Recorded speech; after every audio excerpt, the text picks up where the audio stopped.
ഇന്ത്യയുടെ പ്രധാനമന്ത്രിയായി നരേന്ദ്രമോദി വന്നതിന് ശേഷം യുഎസിൻ്റെ പല ഉപരോധങ്ങൾക്കും ഭീഷണികൾക്കും പുല്ലുവില എന്ന് പറഞ്ഞാലും പോരാ, പട്ടിവിലയാണ് കൊടുക്കുന്നത് എന്ന് വേണമെങ്കിൽ നമുക്ക് കൊളോക്കിയലായി പറയാം. അങ്ങനെ യുഎസ് ഇന്ത്യ എപ്പോഴൊക്കെ ഭീഷണിപ്പെടുത്തിയിട്ടുണ്ടോ അപ്പോഴെല്ലാം യുഎസിനെ തകർത്ത് തരിപ്പണമാക്കി ചവിട്ടി മെതിച്ചുകൊണ്ട് ഇന്ത്യ മുന്നോട്ട് പോയിട്ടേ ഉള്ളൂ. അതിനുശേഷം യുഎസ് നാറ്റോയെ ഇറക്കി നോക്കി, യൂറോപ്യൻ യൂണിയനെ ഇറക്കി നോക്കി, ഒരു ഭീഷണിയും വില പോകുന്നില്ല. പ്രത്യേകിച്ചും റഷ്യയുടെ കാര്യത്തിലാണ് യുഎസിൻ്റെ ഭീഷണിയെല്ലാം വരുന്നത്. കാരണം റഷ്യയ്ക്ക് എന്ത് ആവശ്യമുണ്ടെങ്കിലും സഹായിക്കാൻ സാമ്പത്തികമായി ഇന്ത്യ മുന്നിലുണ്ട്. കാരണം ഇന്ത്യയുടെ മാർക്കറ്റ് ഇന്ത്യ റഷ്യയ്ക്ക് മുന്നിൽ തുറന്നിട്ട് കൊടുത്തിരിക്കുകയാണ്. പോരാത്തതിന് റഷ്യയുടെ കയ്യിൽ നിന്നാണ് ഇന്ത്യ ഭൂരിഭാഗം ആയുധങ്ങളും മേടിക്കുന്നത്.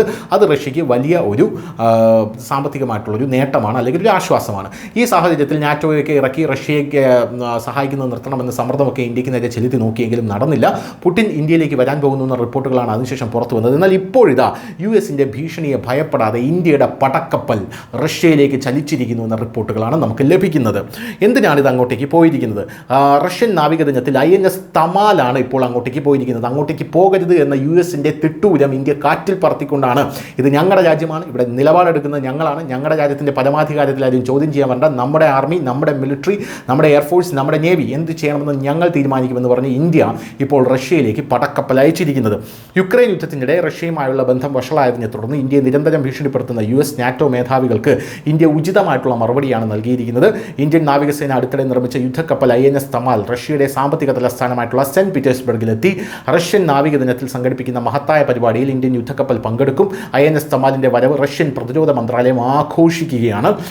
എല്ലാ വർഷവും നാവികദിനം അവർ ആഘോഷിക്കുന്നുണ്ട്. എല്ലാ വർഷവും ജൂലൈ മാസത്തിലെ അവസാന ഞായറാഴ്ച റഷ്യൻ നാവികസേന നാവികദിനം ആഘോഷിക്കുന്നു എന്നത് ശ്രദ്ധേയമാണ്. ഈ വർഷം ജൂലൈ 27 ഇത് ആഘോഷിക്കുന്നത്. നാവികസേനാ ദിനത്തിൽ ഇന്ത്യൻ യുദ്ധക്കപ്പലുകൾ റഷ്യൻ യുദ്ധക്കപ്പലുകളോടുള്ള ശക്തിയും ഐക്യദാർഢ്യവും പ്രകടിപ്പിക്കുകയും ചെയ്യും. വിദേശത്ത്, അതായത് റഷ്യയിൽ നിർമ്മിച്ച ഇന്ത്യൻ നാവികസേനയുടെ അവസാനത്തെ യുദ്ധക്കപ്പലാണ് INS തമാൽ.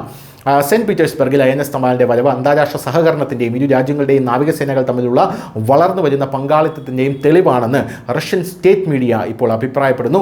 ഇന്ത്യയുടെയും റഷ്യയുടെയും നാവിക ഉദ്യോഗസ്ഥർ സംയുക്തമായി ഈ പരിപാടിക്ക് നേതൃത്വം നൽകുമെന്ന് അറിയാൻ സാധിക്കുന്നു.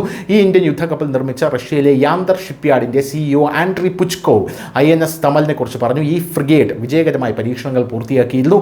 ഇത് ഇന്ത്യൻ നാവികസേനയിൽ ഉൾപ്പെടുത്തിയിട്ടുണ്ട്. ഇതൊരു സങ്കീർണവും മൾട്ടി ഓപ്പറേഷണൽ യുദ്ധക്കപ്പലുമാണ്.